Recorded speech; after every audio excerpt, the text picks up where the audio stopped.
Thank you. Welcome to the Disability Advisory Committee meeting of the FCC.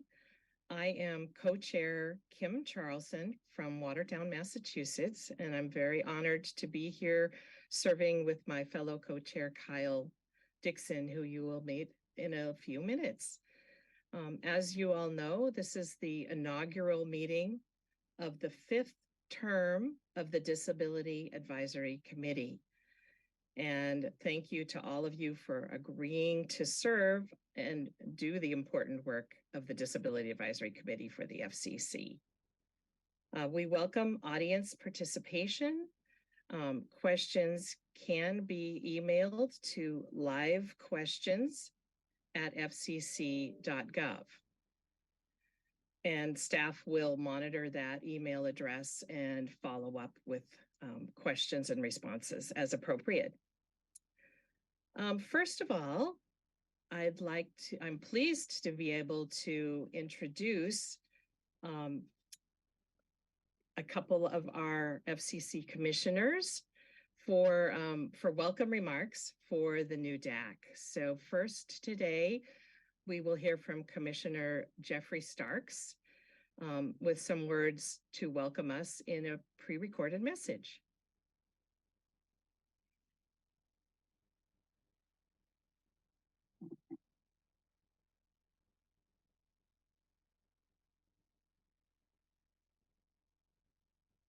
Good afternoon, everyone, and thank you for inviting me here today for the first meeting of the 5th term of the Disability Advisory Committee.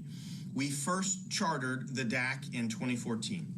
There is no doubt that the state of technology and telecommunications has grown by leaps and bounds since that time.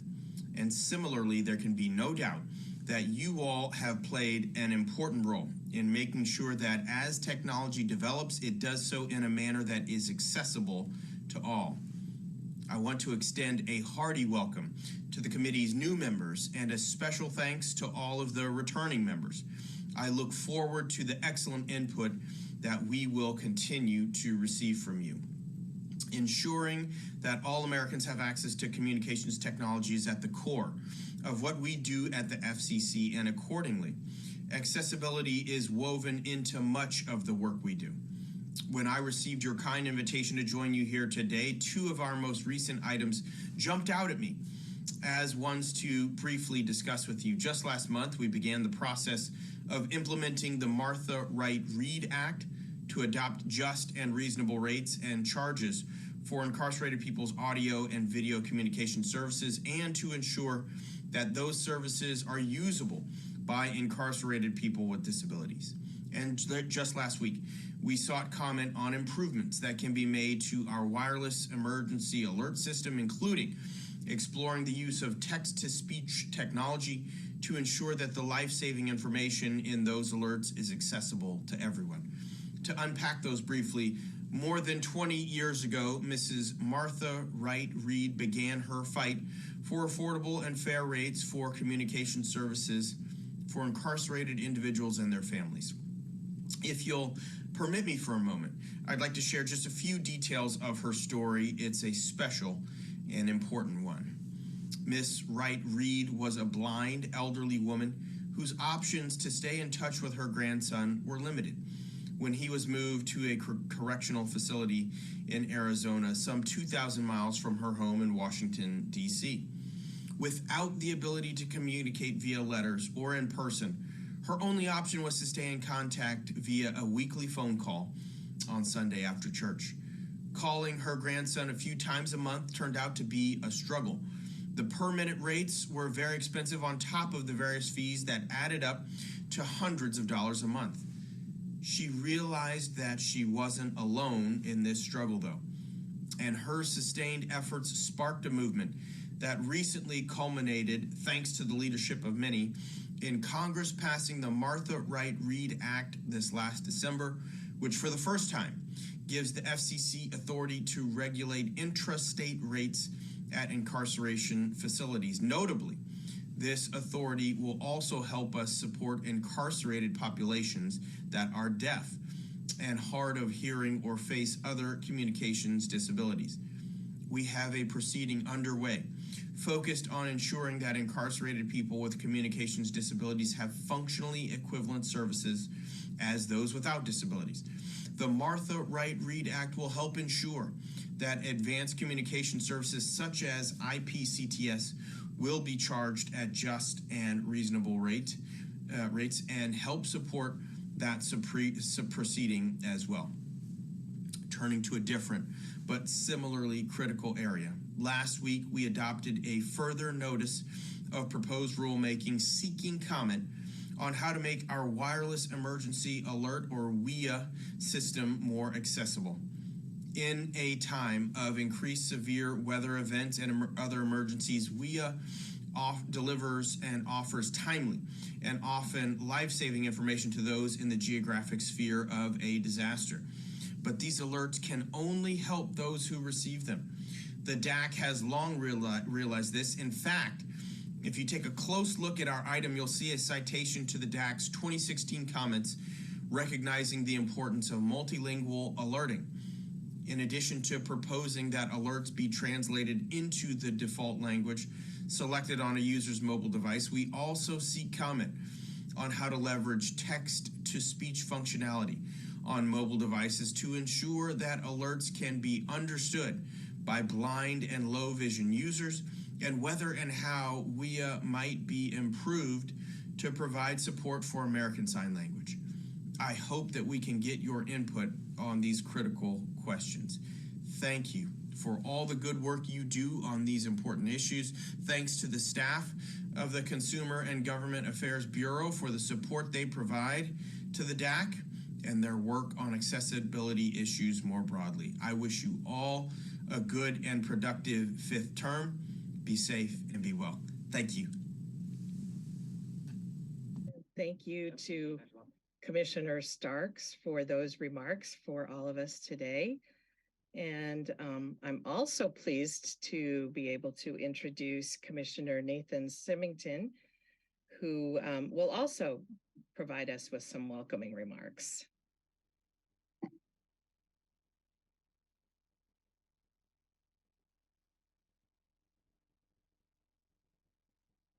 Accommodations to the deaf and hard of hearing in the future. Rarely is it so obviously a problem as when viewed through the lens of the Thank you very much to Josh Mendelson for the kind invitation to speak today, and I am pleased to join the Disability Advisory Committee as it kicks off its first meeting of a new term. Today, the DAC will consider at least two topics: audio description file transmission to IP-based video services and direct video calling. In other words, accommodating functional equivalence or functional equivalence-like accommodations in the digital age. As you all well know, it goes further than this. From the sometimes multiple numbers required for TRS users to operate TRS services, to incomplete TRS service integration to popular commercial apps, to the Commission's diminished oversight of the growing over-the-top media marketplace, there's a lot of work left to do to bring accommodation to the digital age. But that intersects with bringing the Commission into the digital age generally, doesn't it? What happens to the public interest in localism and media diversity when most or all media services are delivered over the top by a few national providers? What happens in 10 or 20 years to functional equivalence when AI-powered commercial services are strictly preferred by the deaf and hard of hearing communities over services that the Commission actually regulates and oversees? Well, maybe a first cut is to say, fine, consumers have voted with their feet and their wallets, and the Commission's new role is now to oversee legacy systems as the American consumer and American economy move fully to less regulated or totally unregulated services delivered over the top. Maybe the Commission just sort of gracefully diminishes into a physical transmission regulator in the future, overseeing matters of spectrum and cabling, transmission and reception. There's perhaps nothing intrinsically wrong with that eventuality, and there may even be some reason to prefer it in some cases. But I don't think that sounds like a particularly satisfactory answer to those of you who do the essential work of achieving functional equivalence and overseeing vital services for the deaf and hard of hearing communities, and not just for reasons of territoriality. There's an institutional competence that the Commission, especially those on the DAC, have developed over decades that is unlikely to be replicated by the mere operation of the marketplace. And what's more, there's good reason to think that but for direct intervention, a great many needs of the deaf and hard of hearing communities will go unmet. That isn't hypothetical, it's fact. TRS services don't exist without the TRS fund. Those of you who know me will know that I'm not necessarily suggesting here that Title II applied to edge providers is the answer, but I am suggesting that Congress take up the functional equivalence question for the digital age. What is the future of the Commission? What's the future of telecom regulation? And what might we lose? How might functional equivalence fail if we ultimately leave these questions unanswered? I guess that's beyond the scope of today's proceedings. But nevertheless, it's an issue worth raising as we look to continuing to provide accommodations to the deaf and hard of hearing in the future. Rarely is it so obviously a problem as when viewed through the lens of the matters in which the DAC so diligently works. So apart from thanking you for your fine work as always, I'm also going to thank you for shining a spotlight onto existential issues facing the Commission and, of course, issues of immense importance for the communities that you advocate for and serve going forward. This issue must be addressed, and its urgency grows with each passing year. My best to you all, and thank you very much for the invitation to speak. And thank you so much for those great remarks from Commissioner Simington, and many important things for us to consider. So I'm pleased to turn now to FCC staff member Alejandro Rourke, who is the chief of the Consumer and Governmental Affairs Bureau, to introduce himself and other colleagues. So thank you, Alejandro. Thank you, Kim, and good afternoon. Welcome officially to the 5th term of the Disability Advisory Committee. My name is Alejandro Rourke, and like Kim said, I'm the chief of the Consumer and Governmental Affairs Bureau. I'm a Latino male. I'm wearing glasses, a blue tie, and striped shirt. So the DAC is a vital source of stakeholder input for the Commission, and we very much appreciate your involvement and dedication as we embark on this new term. I am very pleased to introduce our new DAC co-chairs, Kim Charlson of the Perkins School of the Blind and Kyle Dixon of MCTA. Their combined experience and dedication to the accessibility space will undoubtedly drive the Disability Advisory Committee towards achieving new heights. During the last term, the DAC made great strides in addressing critical issues affecting individuals and disabilities nationwide. This included a number of recommendations developed by working groups on stream video programming, closed caption files, real-time text deployment in wireline networks, TRS use on video conferencing platforms, lessons learned from the pandemic, and emerging technologies. One thing that we all know, and that I personally have been learning and enjoying as someone that lives close to the Gallaudet campus, is that accessibility can and should be ubiquitous. We witnessed a great example of this during Rihanna's performance during the Super Bowl halftime show, which featured sign language interpretation by Justina Miles. She not only provided an important service, she captured the energy, the emotion, and the rhythm of the music. And if you ask me, completely stole the show. I was watching her way more than I was watching Rihanna. Her performance serves as an example of how accessibility can transform the enjoyment of video programming, not just for people needing interpreting, but for viewers in general. You know, I want to underscore today that your work, your time, your effort makes a tangible difference and is essential in advancing the public interest in the accessibility space. Your engagement ensures that the FCC can continue to be well-informed on accessibility concerns of the community, and your commitment and collaboration will further the Commission's efforts towards ensuring accessibility for all people with disabilities nationwide. I look forward to continue to partner with you all, and thank you again for being a part of this important endeavor. And now I am always very happy to pass the mic over to my Deputy Bureau Chief of the Consumer and Governmental Affairs Bureau, Diane Burstein. Thank you all.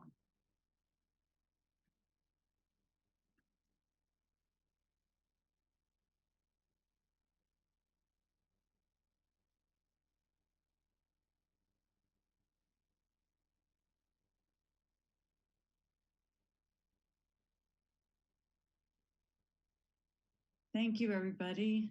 I'm Diane Burstein, Deputy Bureau Chief of the Consumer and Governmental Affairs Bureau, and I'm wearing a navy blue top, have brown shoulder-length hair, and I'm wearing glasses. It's really a pleasure to be with you here today.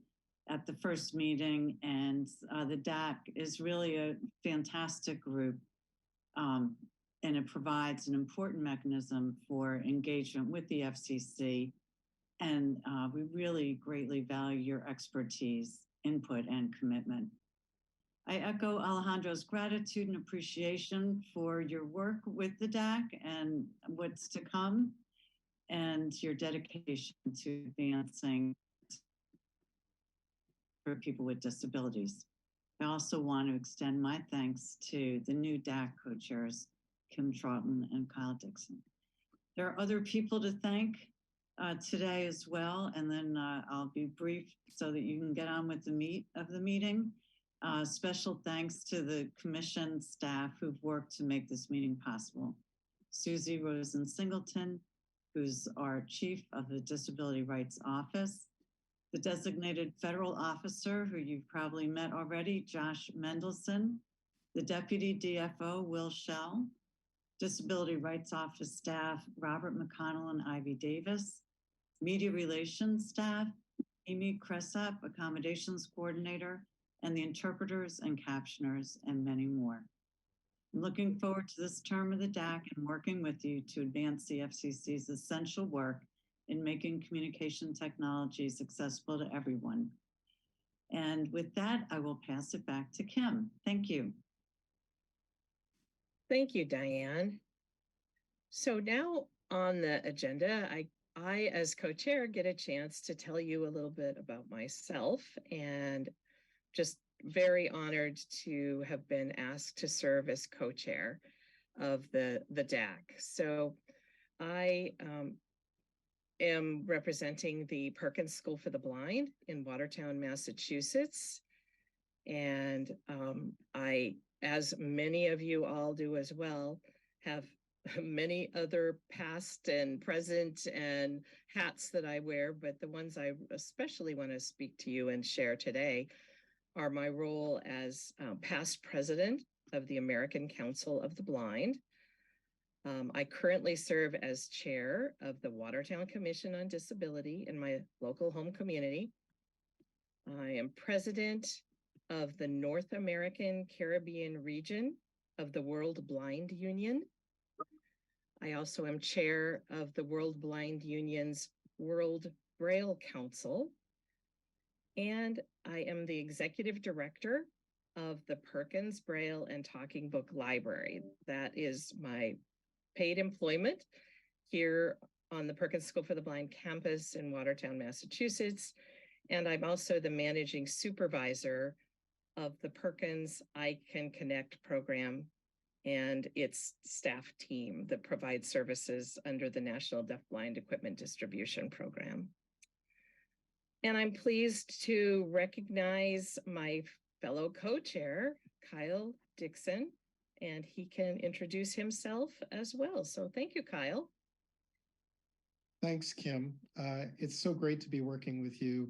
I knew you were accomplished, and it seems like you're a force of nature. So it's really an honor to be here, and it's an honor to be serving as co-chair. I am again Kyle Dixon, Vice President for Program Network Policy at NCTA, the Internet and Television Association, and I look forward to furthering the spirit of collaboration that I enjoyed last year in the last DAC, working on the streamed video closed captioning working group that I chaired. And that's me. Back to you, Kim.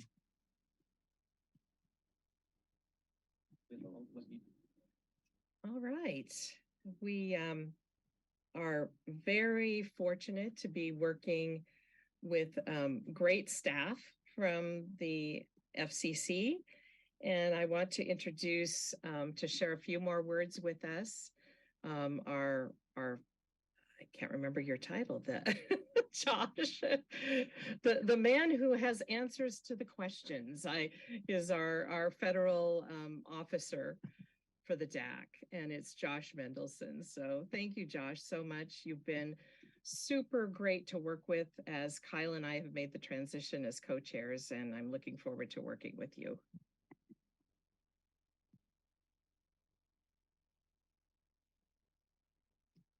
Thank you very much, Kim. I am Joshua Mendelson, and I am the Designated Federal Officer, or DFO, for the DAC Advisory Committee. I'm going to take this time to review some housekeeping rules and protocols so that we can assure a smooth and effective meeting that is accessible to all.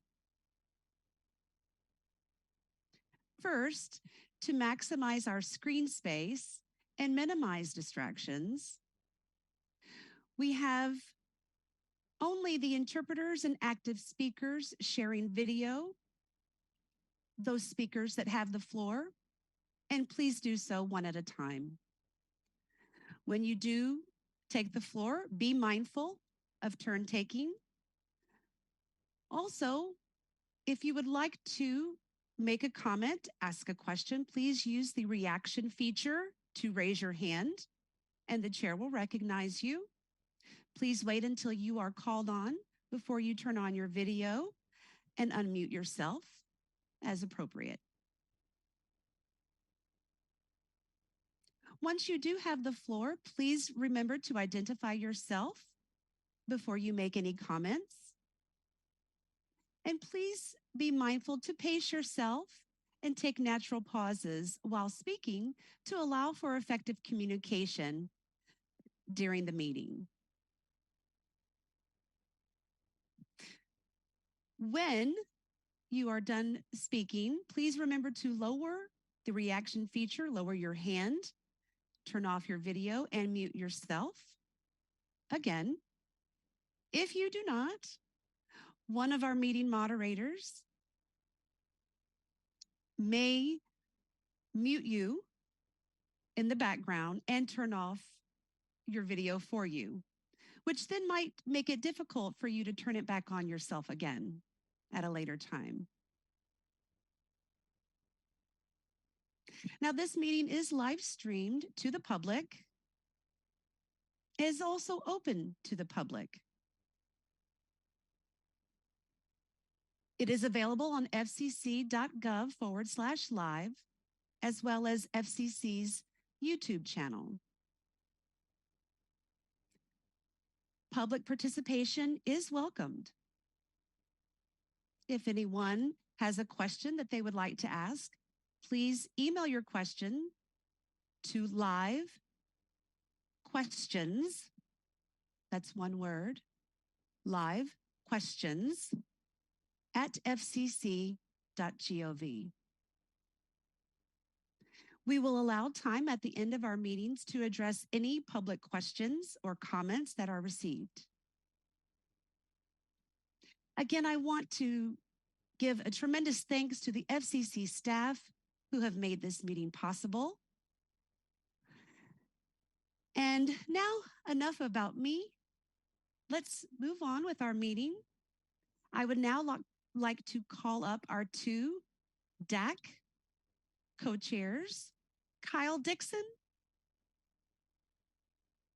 I'll call you up first. So my task is to begin the roll call of DAC members. And I'd like each person, including the primary and all alternates from each organization, to respond in order of appearance on the published roster, and to then also make any disclosures if they have any. Before we do that, I'd like to call Josh back to give us a little bit more detail on how to make those disclosures, et cetera. Josh?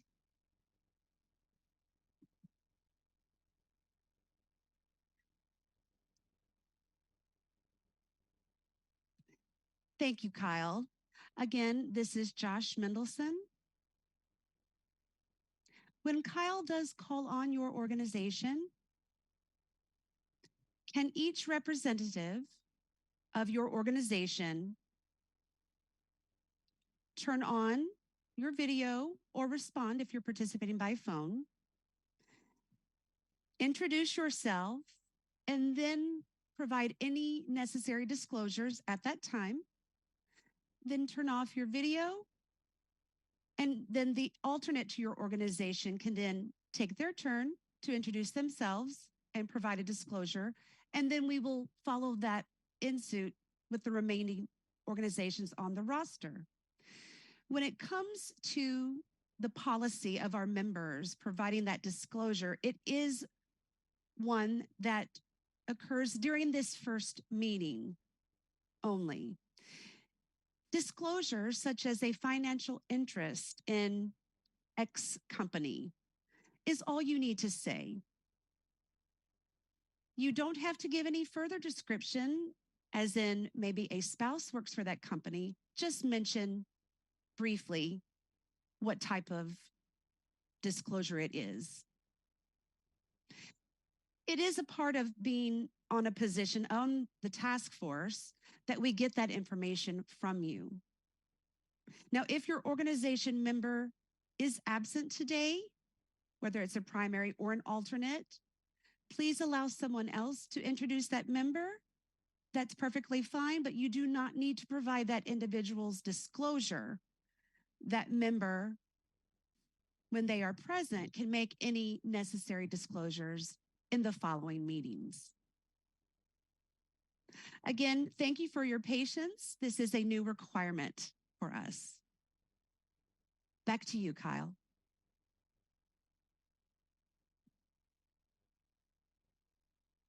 Great. Thank you, Josh. And so I will now begin the roll call. Again, I'll be going through each organization in alphabetical order. And when I call your organization, please come on camera and announce yourself. American Association of the Deaf Blind.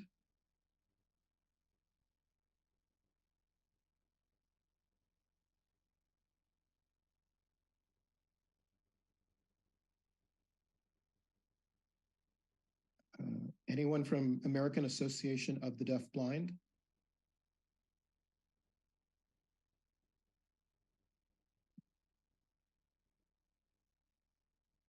I thought I had seen John Winstead's name on the roster, but it is apparently he's not here.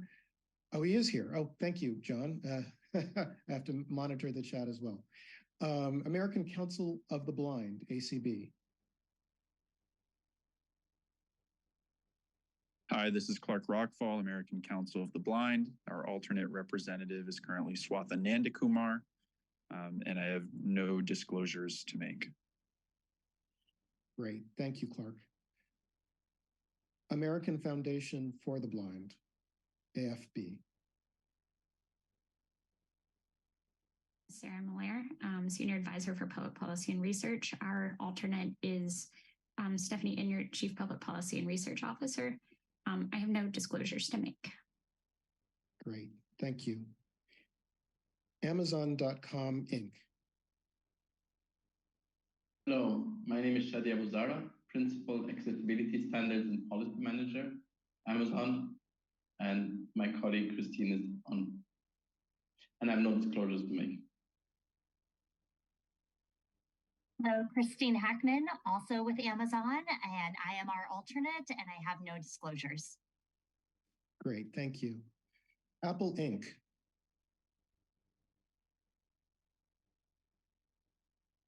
Hi, this is James Craig. I am the Accessibility Standards Manager for Apple. I was asked to make some disclosures that I'm participating in some technical committees with Etsy and the W3C, for example, but I have no financial disclosures to make. That was communication from the FCC lawyers. I'm sorry if that conflicts with Josh's advice here. And my alternate is Megan Stull. Hi, I'm Megan Stull, Apple's alternate. I do have some disclosures to make. I am on the executive committee of the Federal Communications Bar Association, and I have significant stock holdings in Alphabet Inc., which is Google's parent company and my former employer. Thank you. Great, thank you. The ARC. Hi, this is Katie Schmid with the ARC of the United States. I'm a Senior Director of National Programs, and I have no disclosures to make and no alternates. Thank you. AT&T Corporation. Good afternoon. This is Scott Davert speaking, and I do not have any disclosures. I don't know if Chris is on the call or not. I'm sorry. Actually, I was calling AT&T Corporation. So sorry. No problem. Hi, Linda Vanderloop, AT&T. I also don't have any financial interest, but I was asked to disclose that I represent AT&T as the chair of the Secure Telephone Identity Governance Authority Industry Board, which oversees stir, shake, and caller ID authentication certificate process. And I don't see Susan Messerly. I am on the call. Okay. And unfortunately, I'm having trouble with my video, so I apologize for that. I'm the alternate for AT&T. I am also the on the board of G3 ICT and am the board chair of the World Institute on Disability. Great, thank you, Susan. Cerebral Palsy and Deaf Organization.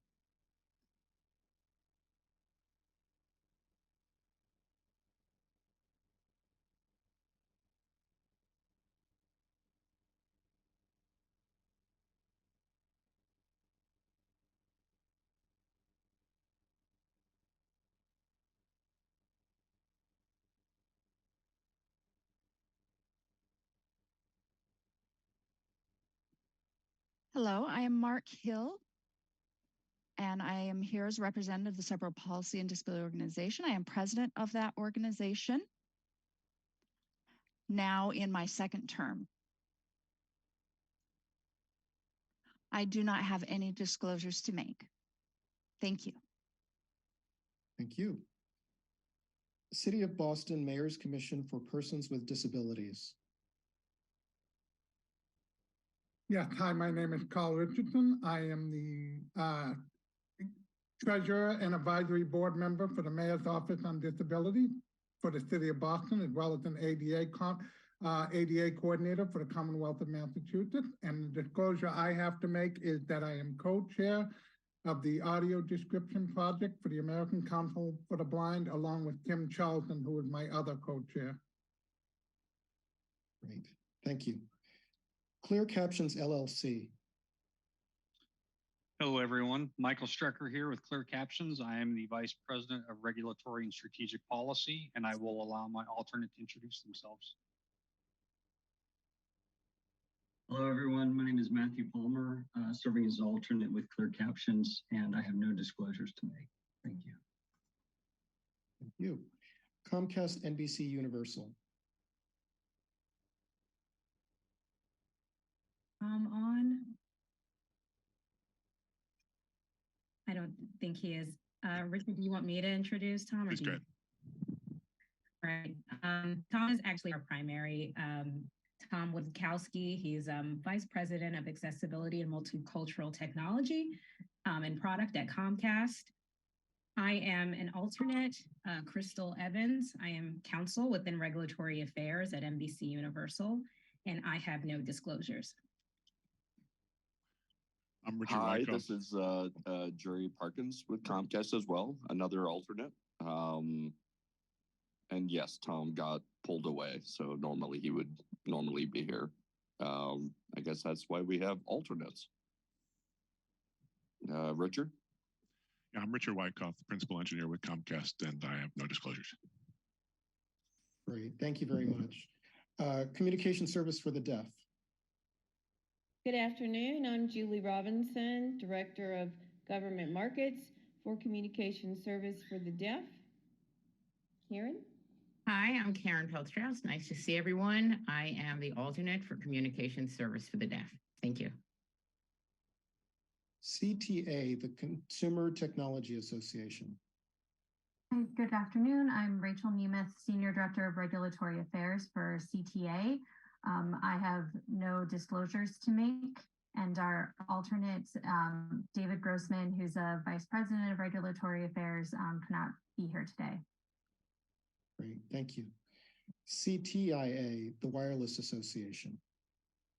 Oh, I apologize. It's Convo Communications next. Convo Communications LLC.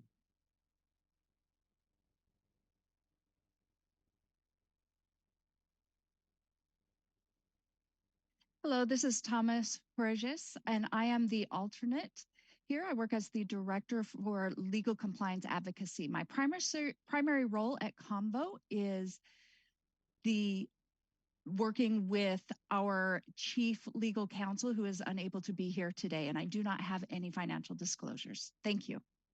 Great. CTIA, the Wireless Association.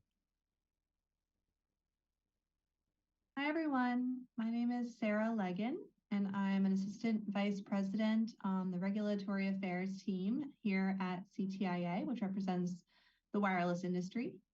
And I'm looking forward to working with you all on this charter of the DAC. And I'll turn it over to my alternate next. Hi, I'm Avani Bell. I'm Director of Connected Life at CTIA, and looking forward to being a part of the DAC. And I also have no disclosures to make. Great. DeCapta.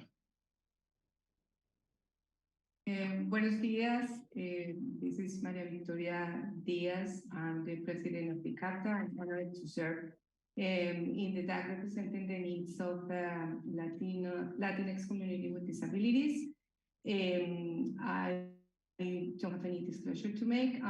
Julie Matthews, who is part of our advisory board, will be serving as alternate this term. She was not able to be with us today. Thank you. Hamilton Relay, Inc. Good afternoon. I'm Beth Slough. I'm the Director of Account Management and Compliance at Hamilton Relay. It's an honor to serve here today and serve again on another term of DAC. I want to disclose that I'm a voting member on the Caption Telephone Service Quality Metrics and Measures Group that's organized by the TRS National Testing Lab. And I need to disclose also that I agree to recuse myself from any matters concerning the DAC involving recommendations of Caption Telephone Service Quality Metrics and Measures Working Group. Also, our alternate is Dixie Ziegler, Vice President of Hamilton Relay, and she is not here today, so I'm introducing her. Thank you. Hearing Loss Association of America.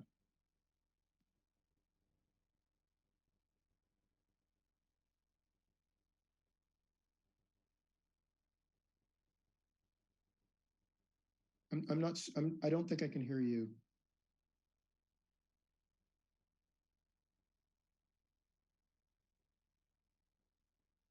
You may be muted.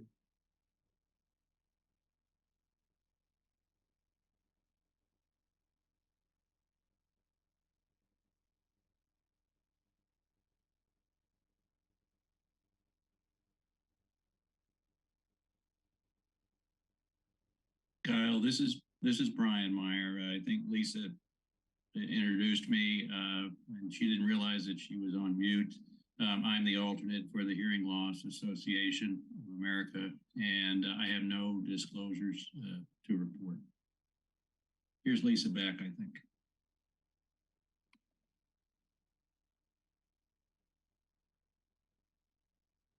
You're still muted.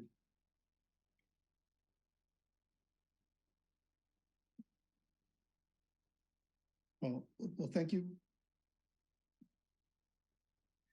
Yeah, thank you for introducing yourself. If there are any disclosures you want to put in the chat, we could handle it that way. Helen Keller, National Center. Hi, good afternoon. This is Scott Davert from Helen Keller National Center. I'm the Technology Research and Innovation Center Coordinator. I have no disclosures and look forward to serving on the DAC. Thank you.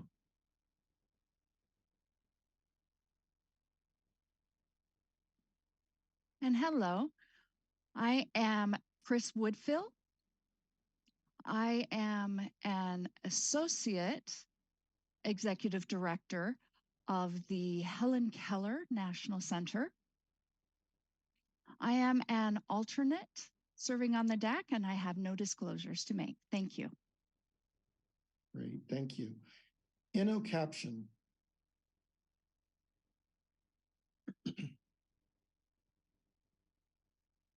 Hi, everyone. My name is Christina Duarte, and I'm the Senior Director of Regulatory Affairs for InnoCaption.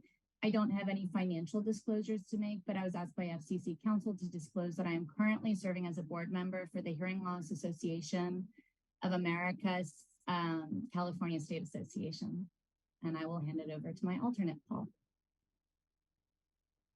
Hi, this is Paul Lee, InnoCaption's alternate. I am the Chief Operating Officer for InnoCaption, and I have no disclosures to make. Thank you. Thank you. National Association of Broadcasters, NAB. Hello, my name is Josh Pila.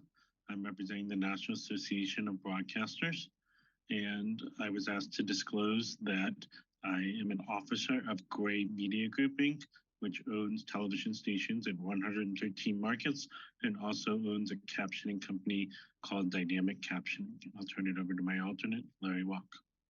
Hi, this is Larry Walk from NAB. Thank you. I have no disclosures to make. Thank you. National Association of the Deaf, NAD.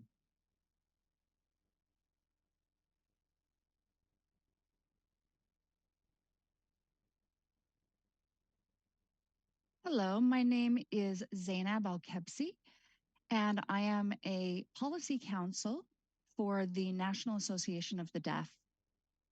My alternate is Howard Rosenblum, who is CEO at the NAD and unfortunately was unable to join us today. I have no financial disclosures to make. And I was asked by the FCC Council to please share that I am serving as president of the Deaf and Hard of Hearing Bar Association. Thank you. Thank you. National Association of State Agencies Serving Deaf and Hard of Hearing.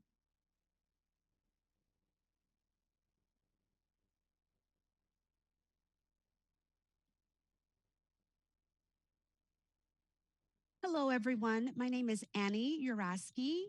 I'm secretary for the National Association of State Agencies for the Deaf and Hard of Hearing. Those state agency directors that provide services throughout the country. I do have no financial disclosure, but I do need to let you know that my position as director of the Division of the Deaf, Blind, and Hard of Hearing, am one of their officers for the Michigan Statewide Independent Living Council. Now I'll turn it over to my alternate. Good afternoon. My name is Eric Raff. I am also with the NASASDHH. Like Annie, I am ex officio member for the Statewide Independent Living Council. I serve on another board as well here in Virginia. And I have no financial disclosures to make. Thank you. National Black Deaf Advocates, NBDA.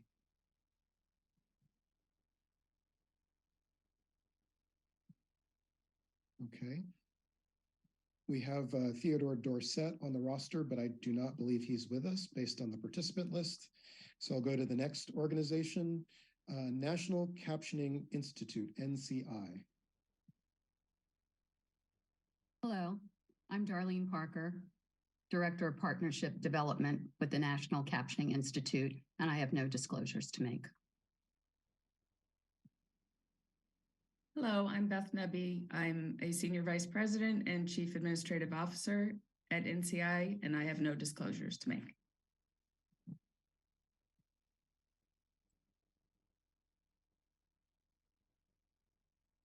Hello, I'm Meredith Patterson. I'm the second alternate for NCI, where I serve as the Senior Vice President for Operations and Chief Operating Officer, and I have no disclosures to make.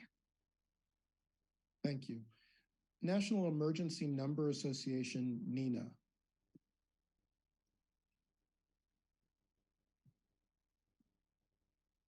Hello, my name is Richard Ray. I am wearing a green shirt, glasses. I have gray salt and pepper hair and a beard. Voiceover muted. I am the co-chair of the National Emergency Number Association's Accessibility Committee. Thank you. National Federation of the Blind. Hi there, my name is Everett Bacon. I am the elected secretary for the National Federation of the Blind. I don't have any financial disclosures, but FCC Council did want me to report that I am part of an advisory board for a company called FCC Mobility, and I'm also providing consultation for a company called Lundy LLC. Thank you. Thank you. NCTA, the Internet and Television Association. I'll recognize myself. I'm Kyle Dixon, Vice President and Deputy General Counsel, Program Network Policy for NCTA, representing cable operators and programmers. I have no disclosures. And I'm Radhika Bhatt, Vice President and Associate General Counsel at NCTA, and I also have no disclosures. Great, thank you. Perkins School for the Blind.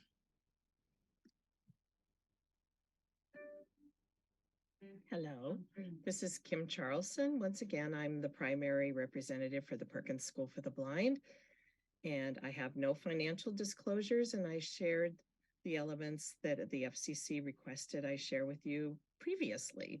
And I'll recognize the alternate for Perkins, Kristen Lee.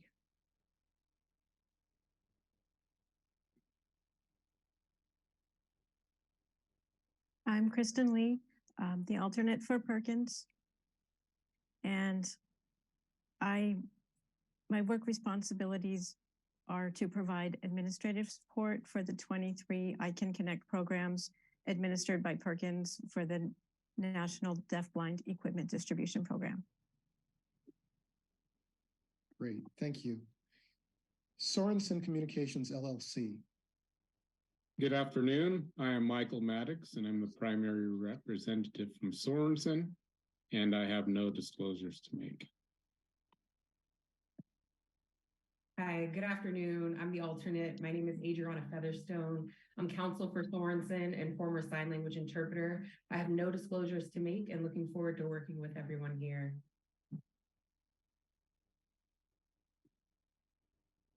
Great. Telecommunications for the Deaf and Hard of Hearing, Inc., TDI.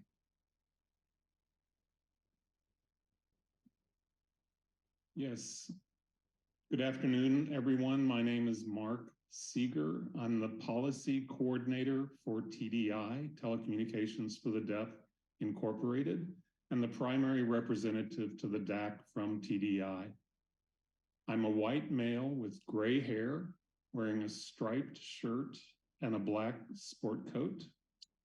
The FCC legal counsel advised that I make the following disclosures, including that I am a board member at Communication Services for the Deaf, CSD, and that I should also disclose that CSD has a contract with and a financial relationship with T-Mobile for the provision of TTY relay services.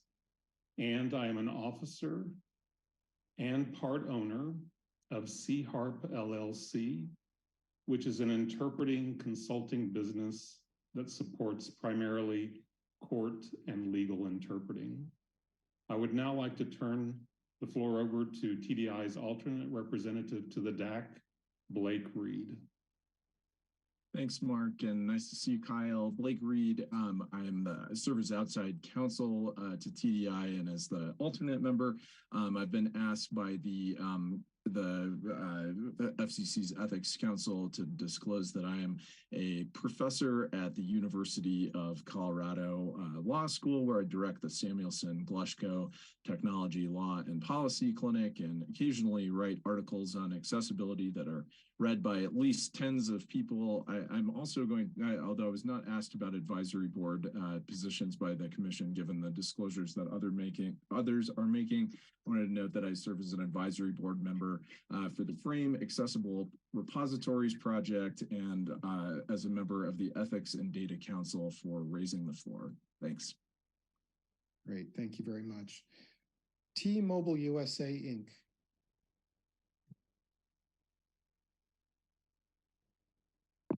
Good afternoon, everyone. My name is Shelley Blakeney, and I'm a director in T-Mobile's Government Affairs Department. and I'm delighted for the opportunity to serve on the FCC's Disability Advisory Committee. I have no disclosures, and I'd like to turn it over to my colleague, Dennis.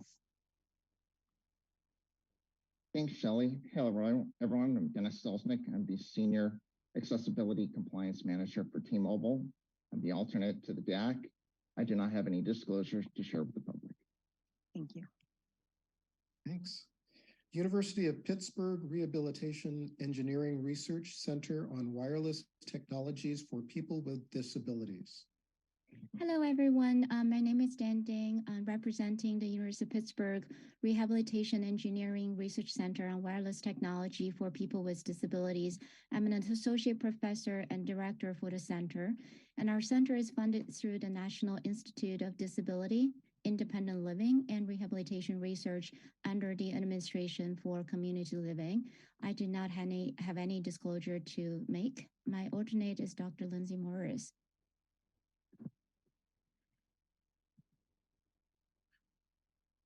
Hi, my name is Lindsay Morris. I am an occupational therapist and research scientist at the University of Pittsburgh in the Wireless Technology Rehabilitation Research and Engineering Center for Persons with Disabilities, and I'm excited to be the alternate on the committee. Great, thank you. Verizon Communications, Inc. Hi, good afternoon. This is Ian Dillner. I'm an Associate General Counsel at Verizon for Federal Regulatory Matters. I'm the alternate candidate for Verizon. My colleague, Zach Bastian, regretfully couldn't join us today. So thank you. I have no disclosures to make. Thank you. VTAC. Hello, I am Scott Reddy, Global Head of Accessibility and Inclusion at VITAC. I have no disclosures. Our primary is Heather York, who is the Vice President of Marketing and Government Affairs. Thank you. ZP Better Together, LLC.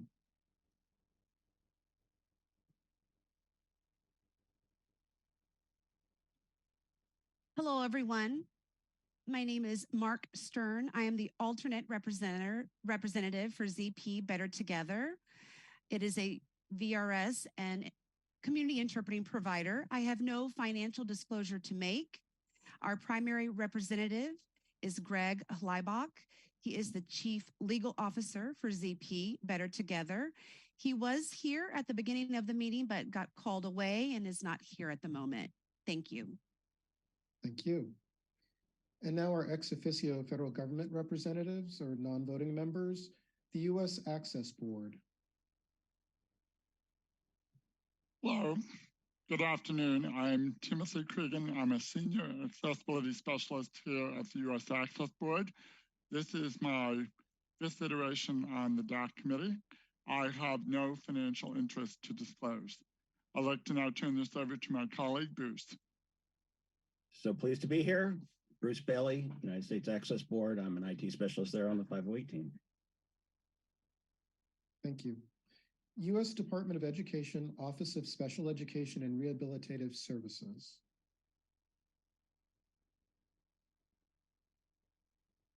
Hello, everyone. My name is Brianne Berger. I am from the U.S. Department of Education, the Office of Special Education and Rehabilitative Services. I have no financial disclosure to make. However, I'll turn it over to my alternate, Eric. Hey, good afternoon, everybody. My name is Eric Caruso. I'm an education program specialist at the Office of Special Education Programs. I'm the alternate, and I have no disclosures. Thank you. U.S. Department of Health and Human Services, Administration for Community Living.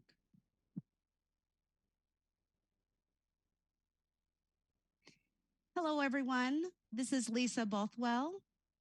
I'm with HHS, the Department of Health and Human Services, Administration for Community Living. I work in the Office of Policy.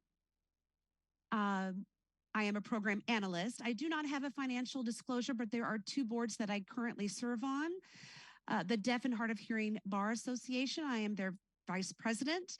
I'm also on a board member of the Deaf in Government as a member at large. I'll turn it over to my alternate. Hello and good afternoon. My name is Timothy Beatty. You can call me Tim. I work at the Administration for Community Living with Lisa. I have no financial disclosure to make. Thank you. The U.S. Department of Homeland Security, Federal Emergency Management Agency, FEMA. Good morning, afternoon. My name is Gay Jones. I am the Communications Access Specialist in the Office of External Affairs at the Federal Emergency Management. I am the alternate now. My primary is Aaron Kuby, and Aaron is on deployment, and we have no disclosures. Thank you. Thank you. And last but not least, U.S. Department of Transportation, National Highway Traffic Safety Administration. Good afternoon. I'm Brian Tegmeyer. I'm the coordinator at NHTSA's National 911 program. I have a financial interest in NENA, and I'll turn it over to my alternate, Kate Elkins, if she's still available.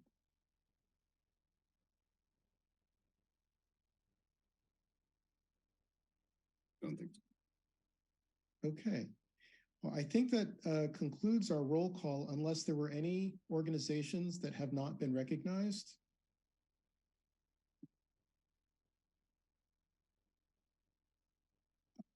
I see your hand, Karen. Karen, you're recognized. Okay, I'm trying to start video, and for some reason, it's not letting me. Can you hear me? I can hear you, yes. Okay. I just wanted to say, well, so much for trying to stay in the background of things, but I forgot to mention a disclosure. I don't have any financial disclosures, but I do provide some consulting for Ultratech and will recuse myself. Oh, wait, I'm going to start my video now. Okay, there we go. And I'm going to recuse myself from all IPCTS matters. And I also do some consulting for the Entertainment Software Association. Thank you. Great, thank you for clarifying. And with that, I think we're concluding our roll call. And next, we have updates from the Disability Rights Office. I'd like to call Susie Rosen-Singleton, Chief of the Disability Rights Office, and DRO Deputy Chiefs Elliot Greenwald and Will Shell to give some updates.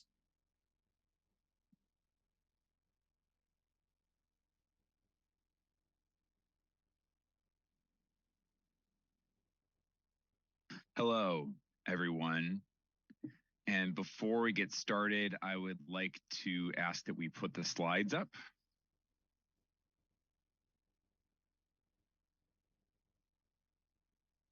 And Carrie, if you wouldn't mind turning off your video as well. We have the voice interpreter. Okay, great. Thank you. I am not seeing the slides yet. Great, great. I do see it now. Okay, without any further ado, hello everyone, and welcome to the first meeting of the 5th term of the Disability Advisory Committee. Really great to see all the different people who are here today. We will have 3 of us providing some remarks by way of an overview of the DAC. Sorry, the slides are coming up and down. An overview of the FCC and Disability Rights Office, DRO. We will pass it amongst the 3 of us. I will start out, but 2 deputy chiefs will also participate as well, Elliot Greenwald and Will Shell, in the Disability Rights Office, which is located in the Consumer and Governmental Affairs Bureau. So, and since this is the first meeting, we wanted to provide a very high-level overview and provide some updates at the same time. And so we'll be doing that at the first meeting of every term. So, the FCC in sum is an independent government agency that is overseen by Congress to implement and enforce America's communications laws and regulations. We regulate interstate and international communications by radio, TV, wire, satellite, and cable in all 50 states, the District of Columbia, and U.S. territories. Next slide, please.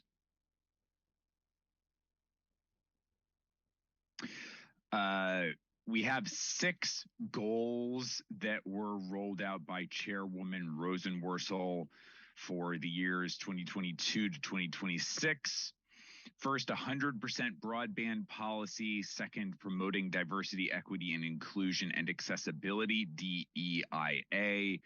Third, empowering consumers. And fourth, enhancing public safety and national security. Fifth is advancing America's global competitiveness. And last, 6th is fostering operational excellence. All of these impact people with disabilities, but we do want to dig in a little bit more to those first 2 that are particularly impactful to people with disabilities in our work. The first, 100% broadband policy. Of course, we know during the pandemic that's shown a spotlight on the gaps in broadband access that exist all across the United States, including in rural areas that are lacking infrastructure, the affordability issue for low-income Americans, and at-home access for students. That has continued a digital divide, which means that millions of Americans do not have meaningful access to essential infrastructure for 21st century success. So in response to this, the agency should be advancing policies that are central for Americans to get access to remote work, remote learning, and receive health care and or otherwise engage in commerce remotely. To this end, the FCC will pursue policies to help provide affordable, reliable, high-speed broadband to 100% of the country. This really impacts people with disabilities in particular, and being able to be connected. As we know, we're already disadvantaged in general in all of those areas, education, work, and so forth. So it really is more important than ever, that particular goal. The second goal of DEIA, we have committed to have a deeper understanding of how the agency's rules, policies, programs may promote or inhibit advances in diversity, equity, inclusion, and accessibility, DEIA. And we will focus on how to eliminate some of these historical, systematic, and structural barriers that perpetuate this disadvantaging of underserved individuals and communities. And we will work to ensure that we've got equitable and inclusive access facilitated for those individuals who are marginalized and underserved, in order to ensure they're able to leverage those opportunities that are made available by digital technology, media, communications services, and next generation networks. Also, the FCC has recognized that it is more effective if the FCC's workforce reflects the experience, judgment, and input of individuals from all backgrounds. And so advancing equity is core to the agency's management and policymaking proceedings and will benefit all Americans. So those goals drive the work of the Disability Rights Office. Will, I'd like to pass it over to you for the next slide to talk about the major FCC initiatives.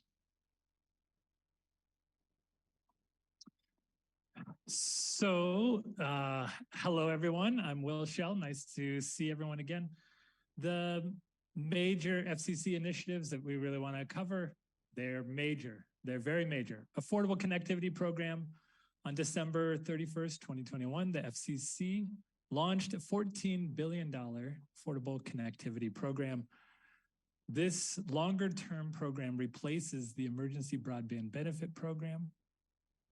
The ACP, as we call it, Affordable Connectivity Program, ACP, it provides a discount for up to $30 per month towards internet service for eligible households, and up to $75 per month for households on qualifying tribal lands. Eligible households can also receive a one-time discount of up to $100 to purchase a laptop, desktop computer, or tablet from participating providers. If you contribute more than $10 but less than $50 towards the purchase price. If you are interested in the ACP program, you should go to fcc.gov/ACP.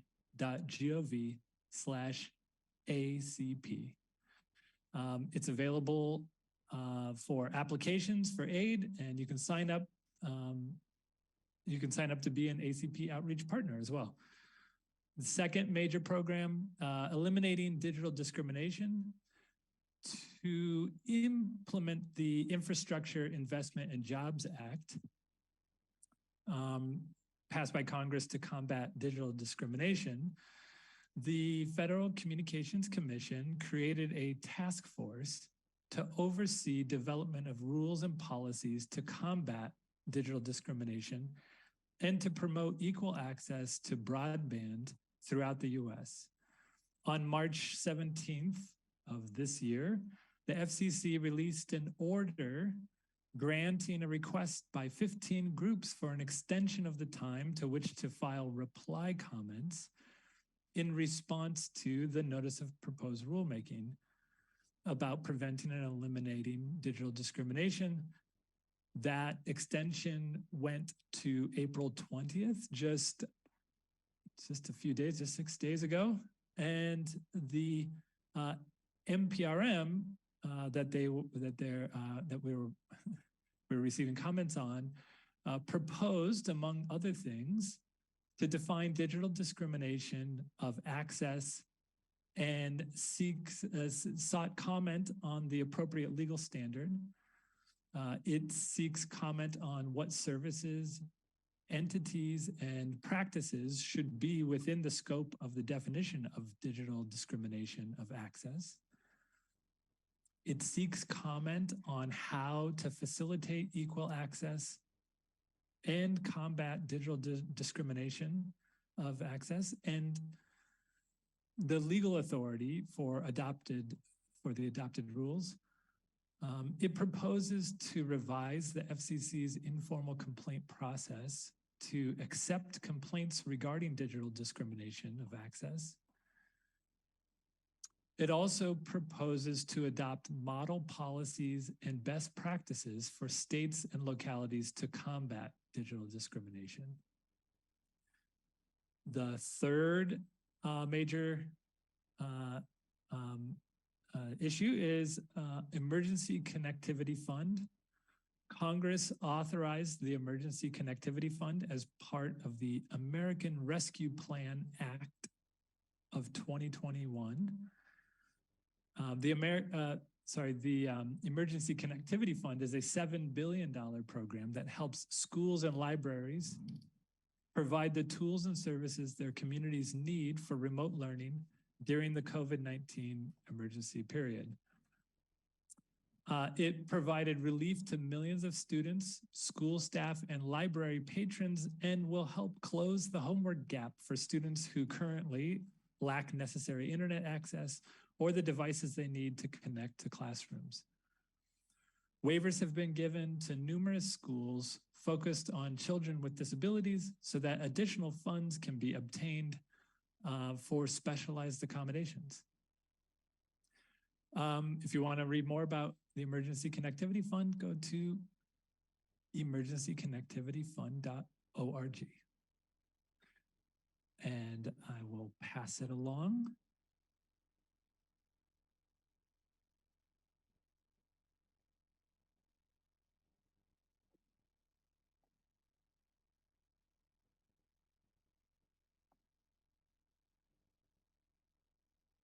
Yes. Hello. 1 second, my video. Okay, great. Thank you. Sorry about that. Tech issues. Next slide, please. Okay, you've certainly heard us talking about the general initiatives that we have at the FCC. Now we're going to dive further into the Disability Rights Office in particular and what we do in our relatively small office of about 16 people.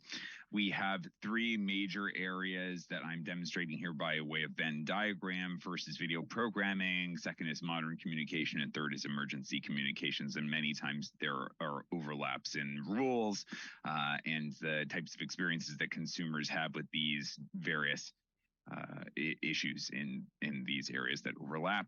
So the Disability Rights Office is located in the Consumer and Governmental Affairs Bureau. We do work very closely with other bureaus in the agency, and we have to work together in order to make sure that all of our rulemakings are accomplished. So we work with the Wireless Telecommunications Bureau, the Public Safety and Homeland Security Bureau, the Media Bureau, Wireline Competition Bureau, Enforcement Bureau, and International Bureau in order to ensure that all of the work gets done.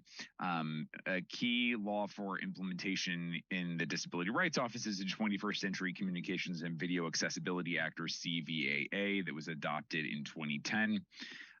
So now I'm going to pass that along to the next person who's going to be talking specifically about modern communications, Elliot Greenwald. And next slide, please.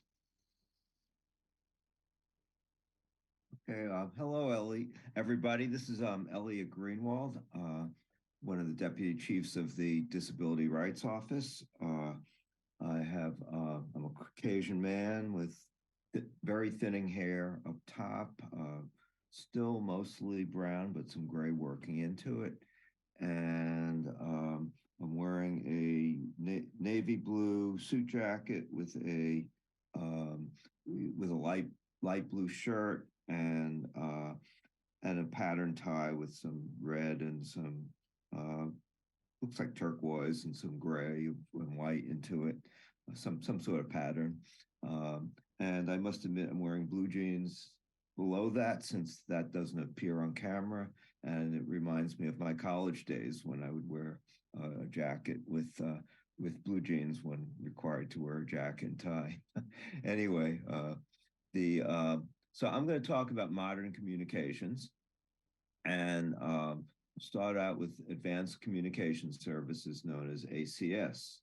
So under Section 716 of the Communications Act, adopted as part of the 21st Century Communications and Video Accessibility Act, which we will be referring to frequently as the CVAA, advanced communication services, including interconnected and non-interconnected voice over internet protocol, VoIP, electronic messaging, such as text and email,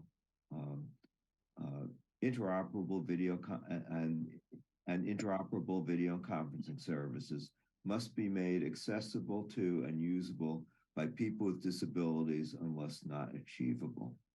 To clarify which video conferencing services are covered by this requirement, in April 2022, the FCC invited additional comments on the meaning of the word interoperable in the context of video conferencing services and equipment.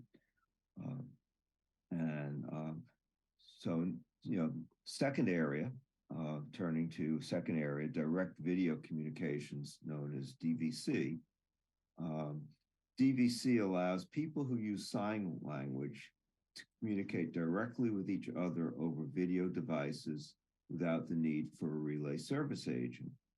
And the FCC has encouraged both the private and public sectors to adopt DVC to support direct communications with their respective constituents or consumers. That would be mostly through the use of DVC call centers. And third topic is hearing aid compatibility. FCC rules require that wireless phones and other devices that use radio frequency signals for voice communications must be compatible with hearing aids and cochlear implants. The FCC sets technical standards and minimum deployment benchmarks for hearing aid compatible devices. In April 2023, the FCC extended the transition period for handset manufacturers to be able to continue to use the older 2011 American National Standards Institute, known as ANSI, standards for hearing aid compatibility certification until December 5th, 2023. This allows manufacturers to continue to release new handset models with improved hearing aid compatibility features while the FCC considers a petition to modify the 2019 ANSI standards. And I see that Paula has unmuted herself. Please put yourself on mute so that we don't get an echo from you.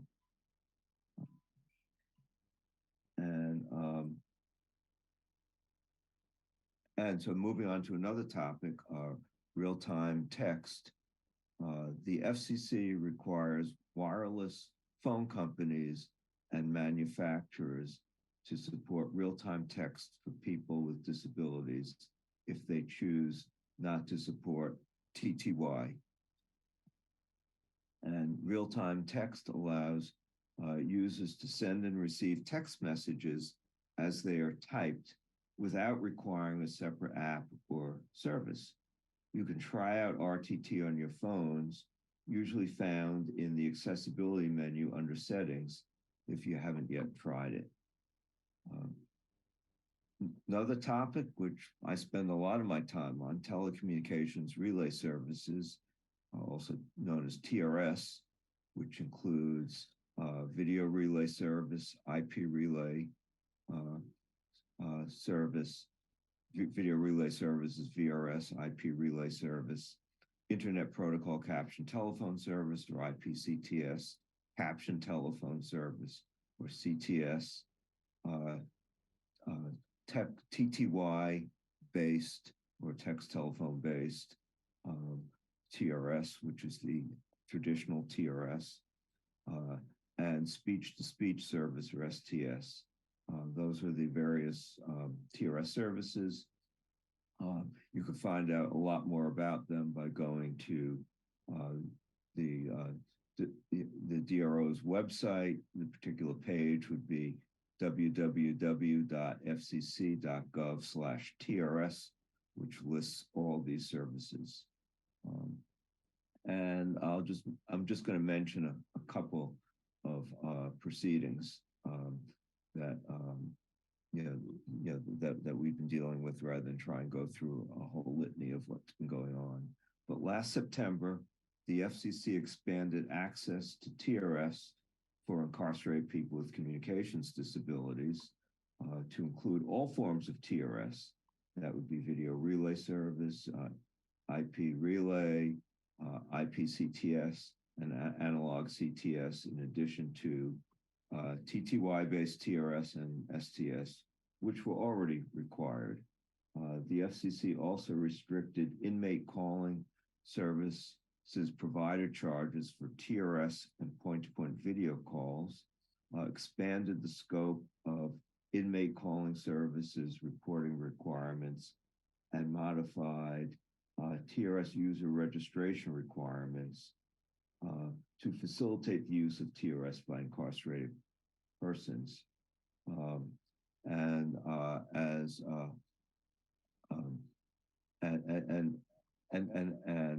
As was mentioned earlier, a further notice of proposed rulemaking sought comment on further reforms to expand the provision of TRS to incarcerate people with communications disabilities, as Commissioner Starks mentioned earlier, to help implement the Martha Wright Reed Act. Lastly, in VRS, last June, the FCC sought comment on modernizing rules regarding VRS communications assistants working, or CAs working from home, and making calls from international points to the United States, and that is pending and under active consideration at the moment. Moving on to another area, technology transitions. DRO works with other bureaus to ensure that technology transitions, such as changing networks from analog to digital, from copper to fiber, from time division multiplexing to TDM to internet protocol, do not create accessibility concerns for consumer use of legacy devices such as TTYs and analog caption telephones in the short run, and to allow for smooth transition from the older analog-based services to IB-based services in the long run. Last topic is telecommunication services and equipment, which is governed by Section 225 of the Communications Act and requires that telecommunication services and equipment be accessible to and usable by people with disabilities unless not readily achievable.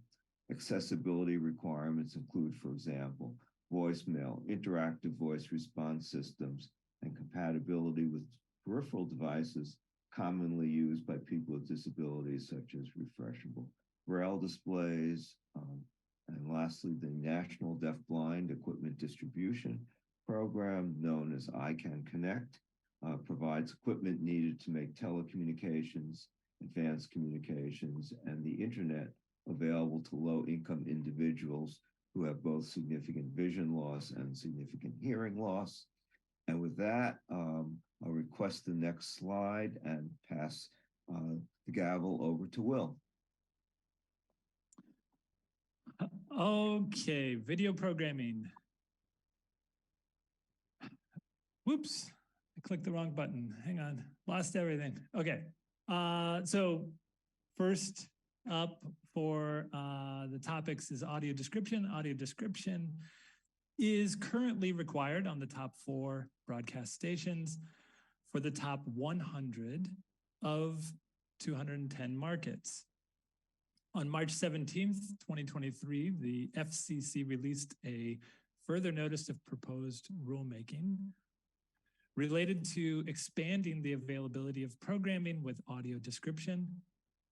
The FNPRM proposes to expand audio description to all remaining television markets and invites comments on whether the costs of implementing the audio description regulations in the additional market areas are reasonable.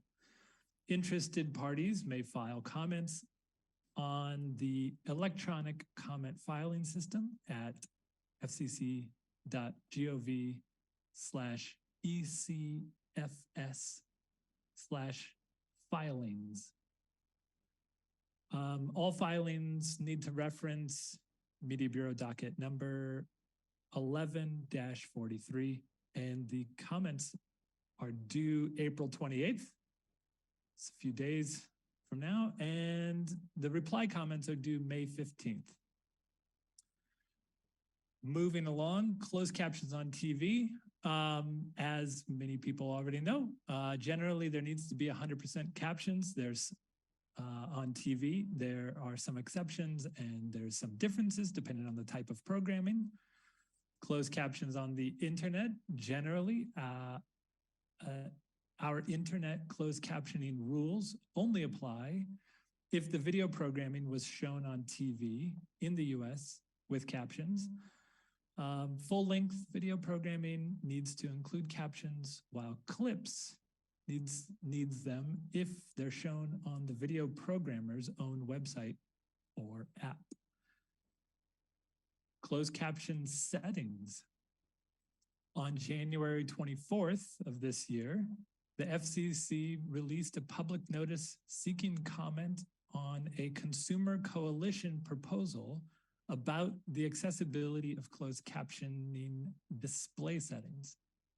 Specifically, in determining if closed captioning display settings are readily accessible, the proposal recommends that the FCC consider 4 factors: proximity, discoverability, previewability, and consistency and persistence.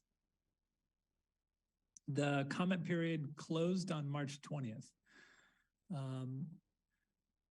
TV set-top box controls. We have accessibility requirements.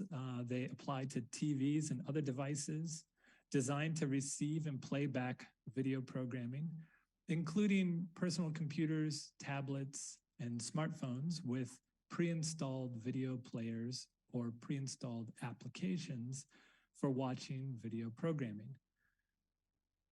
Set-top boxes used to watch cable, satellite, and fiber video programming subscription services also needs to ensure that the programming guide and menus are accessible, among other requirements. There are even requirements for quick and easy to use ways to activate closed captions and audio description. And these are important because they're often how emergency information is accessed, which Susie will tell us about more. Next slide.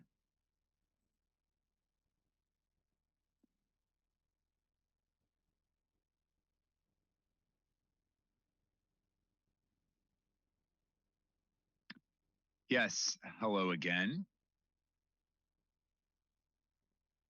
This is our last but not least area focusing on emergency access, and we have 4 major topics here. The first, access to 911-988, the second, emergency alerting system, EAS, wireless emergency alerts, third and last, emergency information on television. You'll see on the slide there's an image of a sign with an exclamation point and the text emergency below it. So to sum up briefly our rules in this space, first of all, 911, we have rules that require the ability to use relay services or RTT or another text-based solution or TTY in order to be able to reach 911 in the event of an emergency, and you have a number of options at your disposal.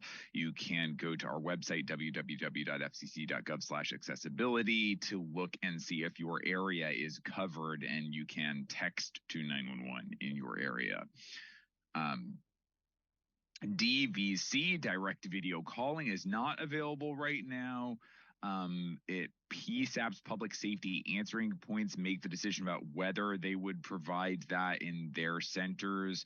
We regulate the carriers, and we foresee that once next generation 911 is rolled out, that you would see the availability of DVC. For 988, we have also recently implemented that 3-digit number as of July of 2022 that allows for people to only have to remember those 3 digits, 988, in order to reach the National Suicide and Crisis Lifeline. You can text that number, you can call that number. SAMHSA, the Substance Abuse and Mental Health Services Administration, SAMHSA, is now working to implement a DVC line for 988. There currently is an 800 number for people who use ASL that people could dial separately.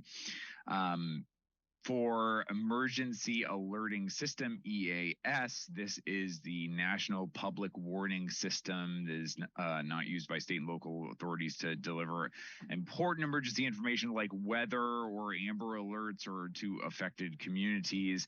EAS participants are radio, television broadcasters, cable systems, satellite radio and television providers, and wireline video providers that can provide that EAS localized alert messages, but the requirement is to transmit the presidential alerts. There's typically an annual test of EAS to evaluate accessibility. There has not been a test in 2020 or 2022. We're still waiting to see if there will be a test in this year, 2023, and we would share that information via our access info if we did find out that there was to be a test in 2023. There are accessibility requirements for EAS, where basically text must be readable, understandable, and not blocked potentially by captions. Colors should not conflict in a way that makes it impossible to read. It also must be provided in full across the screen at least once. Same thing goes with audio. It must be shown or played rather at least once to ensure it is accessible to people who are blind or who have low vision. So those are the accessibility requirements for EAS overall. Wireless emergency alerts provides the same type of critical information, warnings, and so forth to the public, but in this case via your wireless phones or devices. Participation by wireless providers in WIA is voluntary, but of those who elect to offer WIA messages, they must then comply with our technical and operational requirements as established by the FCC. WIAs generally must be accessible to people with disabilities. As of April 20th, as you heard from Commissioner Starks in his remarks earlier, at the open meeting, the FCC commissioners adopted a further notice of proposed rulemaking to look into the effectiveness of WIA alerts, and the comment cycle has not been announced yet. That will be sent out via Access Info once we have those comment due dates established. But that FNPRM seeking comment on whether to improve accessibility by having WIA support ASL, text-to-speech functionality, symbol sets. Symbols could be potentially easier to read for people who either don't read English or may have cognitive disabilities. Symbols can be an important tool there. And then data plan capabilities for people with mobility disability issues. The last area is emergency information on television. It's a little bit different from EAS. EAS is specifically implemented by Part 11 of our rules. Emergency information on television. We also have Part 79 of our rules that focuses on television stations and their decisions to broadcast emergency information separately from EAS. In general, the emergency information must be accessible to people with disabilities by way of caption, audio description of non-visual information. Must have ASL interpreter support. If the program includes that, the interpreter should, we strongly encourage that. It's not a requirement, but we strongly encourage that. We strongly encourage that. And now we are also currently considering a waiver request for extension of waiver from the National Association of Broadcasters, NAB. The comment period for that will be closing May 1st. And NAD requested an extension of the waiver for the requirement that broadcasters providing an audio representation of visual non-textual emergency information like radar maps or other graphics on secondary audio stream. That waiver is set to expire May 26th of 2023. So there's a request for another 2-year extension on that. And we are currently seeking comment on that. The comment period for that will close on May 1st. So seeing we have a lot that we've covered here, modern communications, video programming, and emergency communications. Now, of course, if you have concerns or questions, if you want to otherwise engage with us, we have a number of different ways for you to do so. And now I'm going to pass it over to Will and ask for the next slide so that we can talk about engagement.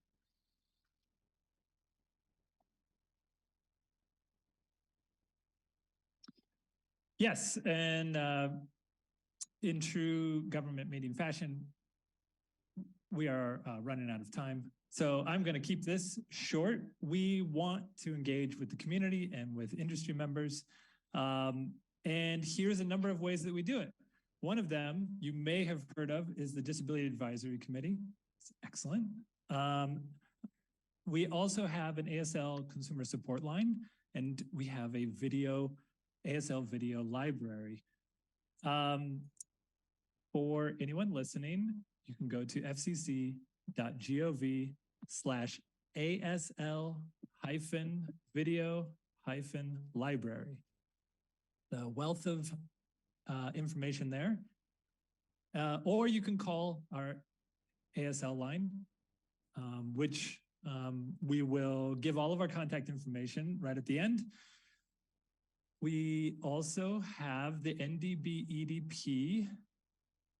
It's a $10 million a year program, helps ensure that the community of low-income consumers who are both deaf and blind can gain access to the telecommunications network.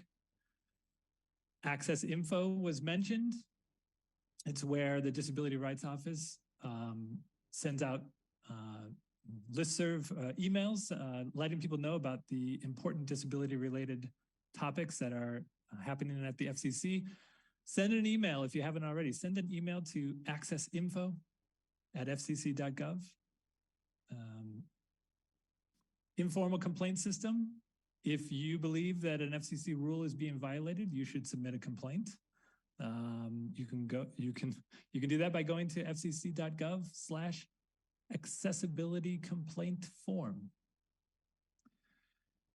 I've already mentioned the electronic comment filing system, also known as ECFS.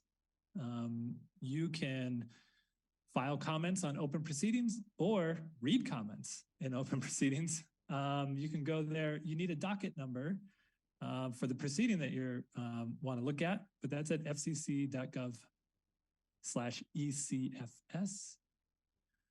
The consumer and small business guides. These are, we have guides for consumers and oftentimes small businesses on all sorts of subjects, disability and not disability related. It's a huge list. You can go to fcc.gov/consumer-guides. And the Accessibility Clearinghouse is a location where we provide information about accessible telecommunications and advanced communication services, products and services. You can visit that at fcc.gov/ACH. Finally, we often will have a roundtable or a forum. Every so often, we gather experts and stakeholders to discuss hot topics, and we do that usually at a roundtable or some sort of forum. Those are just a few of the ways that we engage with consumers, industry members, experts, and the public. And you don't need to wait for a roundtable to engage with us. Elliot will tell you how to get a hold of us directly. Elliot, next slide. Okay, thank you, Will. So this is the last slide. That's the real good news. The bad news is I'm going to go over it. So your FCC accessibility resources are, as Will mentioned, we have a method, we have a complaint system to receive complaints or requests for dispute assistance if it involves either advanced communication services or telecommunication services and equipment. And the online complaint form can be found at www.fcc.gov/accessibility complaints. That will take you both to the complaints and the request for dispute assistance. We also have a way for consumers or for anybody to file comments on FCC rulemaking proceedings. And that's the online comment form, which is www.fcc.gov/ECFS, which stands for Electronic Communications Filing System, and /filing. So it's fcc.gov/ECFS/filings.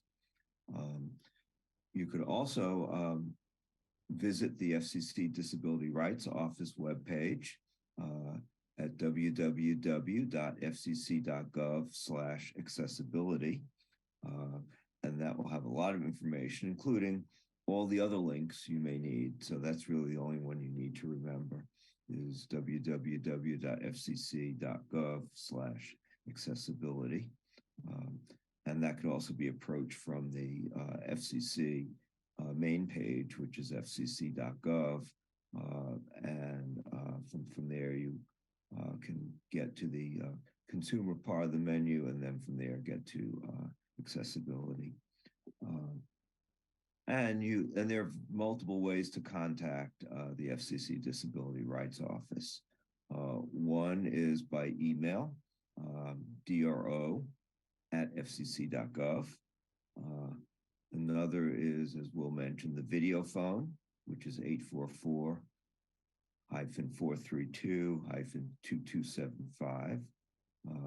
Number is also on the DRO homepage, as well as the voice number for DRO, which is 202-418-2517. Lastly, as Will mentioned, you can subscribe to get our periodic, a few times a month, email information about what's going on in terms of FCC proceedings that involve disability, as well as other matters of interest for people with disabilities at accessinfo, one word, at fcc.gov. So that concludes our presentation, and I'll turn the floor back to one of the co-chairs. Thanks, Elliot. We are due for a break, so we'll now take a 5-minute break, thanks to the tireless efforts of our Commission DRO team for putting together such a rich presentation. We'll see you all in 5 minutes.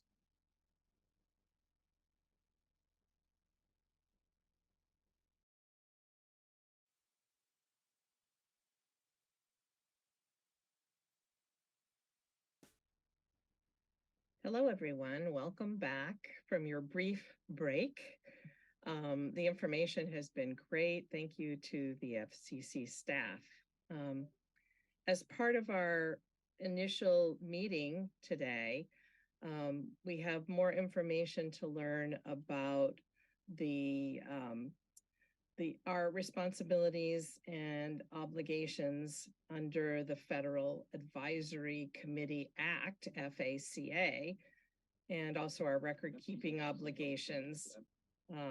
So first, to fill us in on our responsibilities and obligations under this law, I want to introduce to you Paula Silberthau, who is attorney advisor with the Office of General Counsel, who will discuss the general FACA issues and obligations. And then she will turn it over to Doris, who will talk more about record-keeping obligations. Doris Gamble, she's the lead records and information management specialist in the Office of Managing Director. So thank you to both Paula and Doris.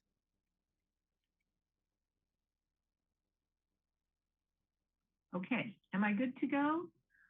What I need is someone should, if I can actually do this, someone should have my slides, and we should have the slides up here.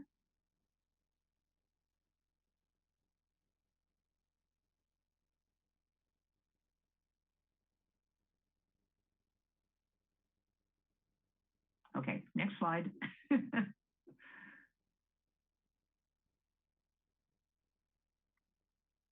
Hello? Gotta move the slide.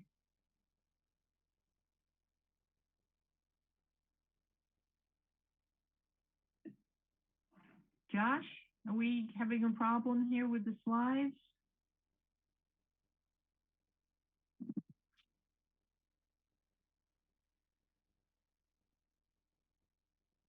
This is Josh. I am waiting for Robert to advance our slides.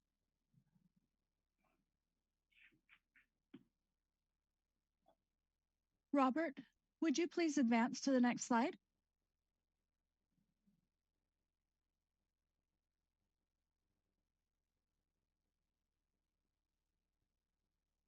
All right, one moment, please.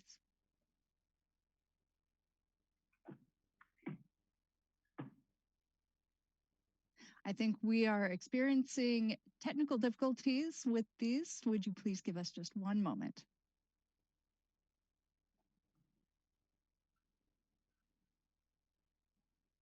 Yes, the person sharing the screens just confirmed through chat that they are having media difficulties. So, okay, it looks like we have the slides up. One moment.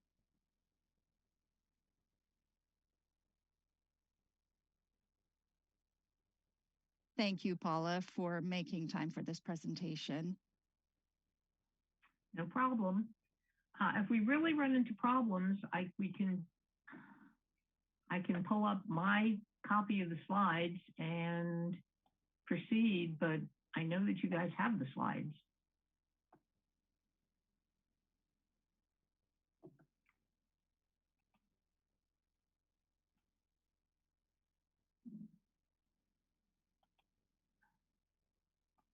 Jeff, can you make sure that Paula has privileges needed for sharing her screen?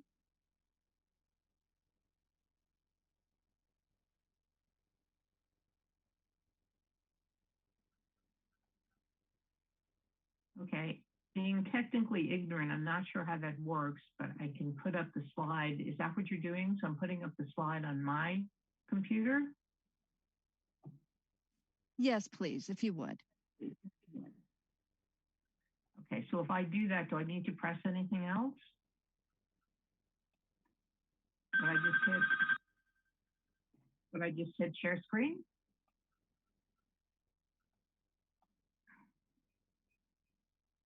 Is that what you'd like me to do? Yes, if you can, hit share screen so that your slides are displayed. And if not, please just go ahead without the slide accompaniment. Let's see. Can you see that? I do, I see it, there it is.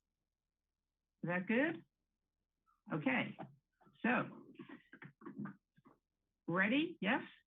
So the Federal Advisory Committee Act, which, by the way, just as an aside, after I think 40, 50 years of being in existence, was just put into a different chapter by Congress. I have no idea why, but it's now 5 USC Chapter 10. It used to be an appendix. Anyway, it governs the operations. If anyone is looking for it, that's where it is, 5 USC Chapter 10. It governs the operations of most federal advisory committees unless there is a statutory exemption. And I think many people are familiar with its guiding principles, which are openness in government, diversity and balance in membership, and public accountability. Let's go to the next slide. And hopefully we followed the guidance of having 15 calendar days at least notice in the Federal Register, but in addition, the Commission always publishes meeting notices on the internet, in the DAC website, and in other media. And meetings can be held by, as here, by video conferencing, could be by teleconferencing and other internet devices. All meetings of the parent committees, not the working groups, but the parent committees have to be open to the public, and written statements may be submitted to the committee. Members of the public, time permitting, can also address the committee from time to time. Unlikely to arise here, but you should be aware that in some specific circumstances, portions of meetings or the whole meeting could be closed to the public with the approval of the agency chair and after prior notice in the Federal Register. And this would be in cases which generally don't involve the FCC, but where there's a discussion of trade secrets, classified government materials, or matters of sensitivity for national security. But one thing no committee can do is simply start the meeting and spontaneously say, oops, the rest of it's going to be closed. There has to be a process for closing the meeting. And I would say this, if for any reason, any staff or members of the DAC become aware that there would be confidential material that was going to be discussed at a meeting, let the DFO know of this, and we could consider whether a portion of the meeting should be closed. We're required to keep minutes of meetings, and usually typically the minutes are posted online, as well as links in most cases to the videotapes of the meeting. And all committee minutes, transcripts, recommendations, reports, studies are required to be available for public inspection and copying. And in most cases, our diligent DFOs post all important documents on the committee website. So that's the first place that you should look for any information that you want. Now, I've been asked by our ethics team to remind everyone of continuing ethics obligations.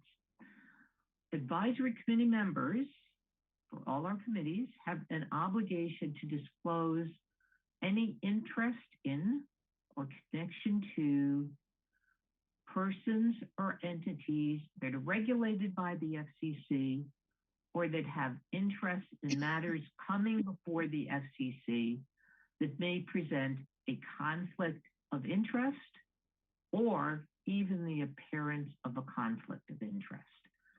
So if that situation arises, please get in touch with your DFO or contact the OGC ethics office to discuss any potential conflicts and what action, if any, possibly recusal, might be appropriate under the circumstances. Often, a mere disclosure of potential conflicts is sufficient. But the main point here is that what we're addressing here are changes in representations or in interests that may occur during the next 2 years after your original discussions, when you got appointed as a member, your discussions with the ethics people. Okay. Important roles are played by the committee chairs and vice chairs. They can be a focal point for committee members. They can provide input to the agency about the establishment of informal working groups, and the chairs or vice chairs will conduct all committee meetings and have a role in suggesting upcoming meeting agendas. Your DFO, Josh, is a critical person for this committee. The duties of the DFO include calling meetings and approving agendas, going to the meetings, chairing the meetings if necessary, maintaining all the committee records, and making sure that minutes of meetings are taken and maintained. Record keeping, Doris will speak to that, so we will skip that slide. I would only say that the record keeping we're required to do is governed by statute and by GSA record schedules.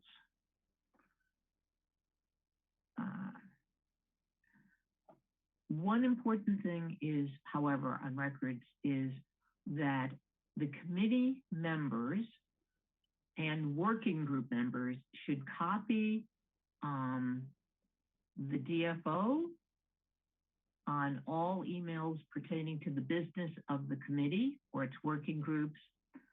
And also you will have Josh will give you the email of, you will have a specific DAC mailbox. And it's very important that we stay in good standing with the archives people.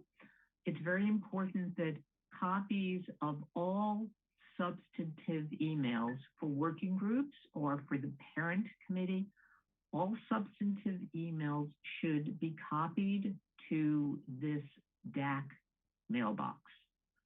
And if you have any questions about that, just get in touch with Josh, but you will be given the mailbox number, and it is important for archival purposes and to satisfy the statutes that we keep appropriate records of all the committee business. Okay, many of you will be serving on informal working groups. Sometimes they're called working groups, sometimes subcommittees. But let me just explain really briefly what these groups can do and then what they can't do. So what working groups are supposed to do is to gather information, but not through formal surveys, but gather information, develop working plans, draft recommendations and reports, discuss preliminary findings. And the good news is this can be expedited by meeting in closed sessions without public notice. And the bottom line is that working groups typically make written recommendations to the parent FAC. Here's what working groups cannot do. Working groups cannot replace the function of the parent committee. In other words, you can't act as the de facto advisory committee. So that means that the working group cannot make any decisions that are binding on the DAC. And in addition, all recommendations of the working group that go to the full committee have to be discussed, evaluated, changed if you don't like them, whatever, but they can't be rubber stamped. And that's because it's only a working group. It's not the full committee. In addition, working groups can't speak on behalf of the full committee. Therefore, a working group can't make recommendations directly to the commission. Recommendations of the DAC can go to the commission only after a formal vote by the full committee. Okay. I would mention that working groups cannot just go ahead and do surveys because surveys by an advisory committee are subject to the Paperwork Reduction Act. So if you feel that you need to, for some pressing reason, get information from more than 9 people, and 9 people is the number that triggers the PRA. If you feel you need to get information and do a survey, go directly to your DFO, go to Josh, let him know what you're thinking, and then he will bring that information to the people who handle surveys and Paperwork Reduction Act. In a lot of situations we've had over the past few years, we've been able to work with advisory groups and get the information you need in a means other than a formal survey. For example, seeking information through a public notice, getting it that way. So if you feel you need to do this, come to us and we'll try to figure out next steps. But we do need to comply with the Paperwork Reduction Act if what you have in mind is a classic survey. Let's see, as I said before, meetings through your subcommittees or working groups are not subject to the public participation and notice requirements of FACA. So therefore, you can proceed to have closed sessions. However, if you want at these sessions, it could be fine for you to have 1 or 2 speakers come in to make presentations to you. Another important thing is that the number of people serving on a working group have to be less than a quorum, a majority plus 1, of the full committee. If too many committee members were to get together and constitute a quorum, then even though you might have thought you were having a working group meeting, you might actually be having a full committee meeting and subject to the notice and public participation requirements. So please, just be sure to keep track of the numbers of people at your meetings. And as I said, working groups will meet at the call of the DFO, often using FCC liaisons. And typically we treat the discussions among members at these closed working group meetings as confidential. People who are not members of working groups are allowed to sit in on the meetings because sometimes different working groups will sort of have subject matters that may slightly overlap. But if you're not a formal member appointed to the working group, while you could sit in and hear what's going on, you can't participate. Again, because we don't want to run into quorum problems. As I mentioned, you may invite third parties to make presentations. Okay, next slide here. Although the Commission's ex parte rules apply to presentations made to a committee or its working group and to other similar presentations, usually we issue an exemption through a public notice. And Josh, if we haven't done that yet, we should do that and get that out of the way. The bottom line is that under this exemption, if the commission is going to rely on any presentations made to it by a committee or its working groups, it must first put that information on the record of the proceeding. But in the interim, the exemption would relieve you of having to file in compliance with the ex parte rules. Okay, that's what I just said. Okay. A couple other practical issues. From time to time, members of the committee or working group may want to give their views to third parties and discuss matters that may be pending before the committee, but that haven't been resolved by committee vote. If you are giving your views before the committee has decided on something, please make clear if you're talking to the press or at a gathering that the views you express are your own individual views and not necessarily the views of the full committee.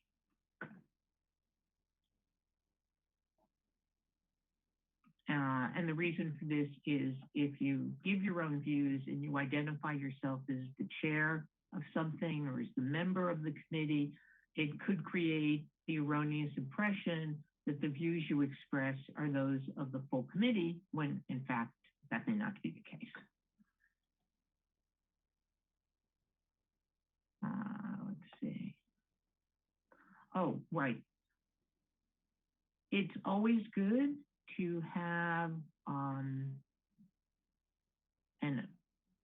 two things. One, it's always good to have an alternate in case you as a member get ill and can't attend a session of either a working group or the full committee. And the other thing to be aware of is that if you're appointed to be the representative of an entity who employs you, and you are leaving the position with that company or with that organization, then please immediately advise the DFO so that you can make alternative arrangements, either to participate as representing someone else or to be an SGE. But in any event, if you are appointed to represent someone and you are no longer associated with that organization, we would need to know that right away. And I think that that covers everything. If anyone had questions, I'm happy to answer them.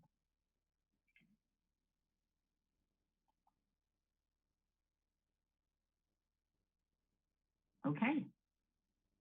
If not, I think it's Doris who's up.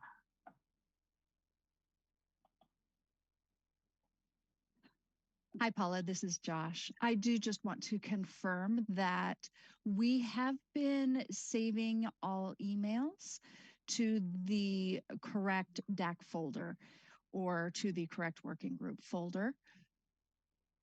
Plus, as Doris will speak to, we have been saving the records for all files to the appropriate file directory. So that is what I've been doing from my end of things. From your end, all you need to do is include me, and I will make sure that I am continually responsible to take care of those elements. Thank you. Thank you. This is Doris Gamble. I am the acting agency records officer for the FCC. So thank you, Josh, for granting me some time during this meeting to go over record keeping responsibilities. The National Archives and Records Administration oversees all records management programs for federal agencies. And back in 2019, NARA came to visit the FCC to review our record keeping practices. And they had a specific focus on permanent records. So as a result of this assessment, we established some procedures to help ensure that we're meeting all of our requirements. As you all know, the Federal Advisory Committee Act requires that advisory committees create and maintain accurate and complete records of their activities, including meetings, discussions, and recommendations. And these records are essential for transparency and accountability, and they may be subject to public disclosure. So in order to fulfill our responsibilities under FACA, it's important that we all do our part to create and maintain these records. And this includes taking notes during meetings, preserving relevant documents and materials, and ensuring that these records are properly organized and managed. And as Joshua just confirmed, there is a place to manage them, and that's been going on, and you guys are doing great. So Federal Advisory Committee records are maintained in accordance with General Records Schedule 6.2. And I'll make sure that Josh shares that with you, that schedule. It basically lays out all the different types of documentation that are required for us to accession to the National Archives in accordance with the appropriate retention schedule. So this disposition schedule 6.2 is media neutral. So that means it applies to all records, regardless of format. So paper, audiovisual, electronic, etc. Most of your stuff is going to be electronic. It's easier to store that way. There's a folder for it. And, all you guys have to do is, from a record keeping perspective, is make sure that the DFO has a complete and accurate record of the documents that document the committee's deliberations and decisions. And both Paula and Joshua mentioned that there is a specific group mailbox that should be copied on any business relating to the DAC, and that I believe it's DAC at fcc.gov, but I will make sure that if it's not, that you guys have the correct address, and then the folder on the share drive. Because what we do is, we make sure at the end of whatever that retention period is, we package that information up and send it to the National Archives. So I just wanted to remind everyone that we're all responsible for creating and maintaining accurate and complete records of our activities. If you have any questions, concerns, don't hesitate to reach out to myself or to your DFO. And that's all I have. I kept it short and sweet for you guys, but again, questions and comments, I'm always available. And thank you for your time and attention. Thank you, Therese. This is Kim Charlson, co-chair, and thank you to you and to Paula for that information. That was very helpful. Okay. I want to kind of bring back for wrap up with Josh, our designated federal officer, who is going to acknowledge and recognize any inquiries we had during the public participation for comments or further information. So thank you, Josh, for handling the public participation portion.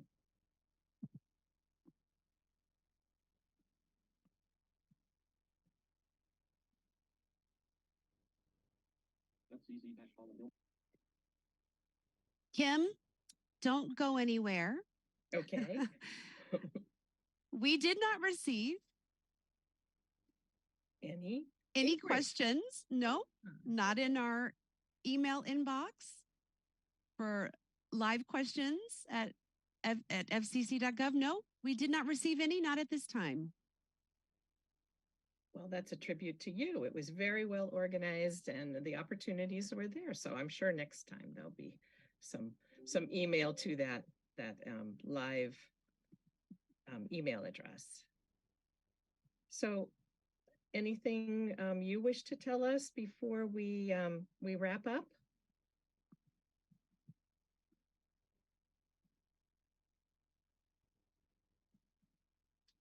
Hello again, this is Josh.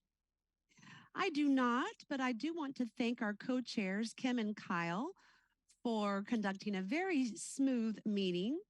I also want to thank both Paula and Darice for their information. The presentation was very beneficial. And of course, I have to thank Susie, Elliot, and Will for their informational presentations as well. I'll just hand it over to you, Kim and Kyle. You have the honor of adjourning this meeting. All right. Thank you. And again, thank you to the staff and well-organized, very informative meeting. And you made our work as co-chairs quite easy. And except for a couple technical gremlins, which always have a way of sneaking in, even though we don't invite them, everything went great. So I want to say thank you to my colleagues who are now one meeting under your belts of the 5th cycle of the Disability Advisory Committee. And Kyle, do you have any closing words? No, I just wanted to say that I'm looking forward to working with all of you, and thank you for your service to this very important cause. Thanks, Kim. Thank you to everyone. And thanks to all of you. FCC National Scandal has left the meeting.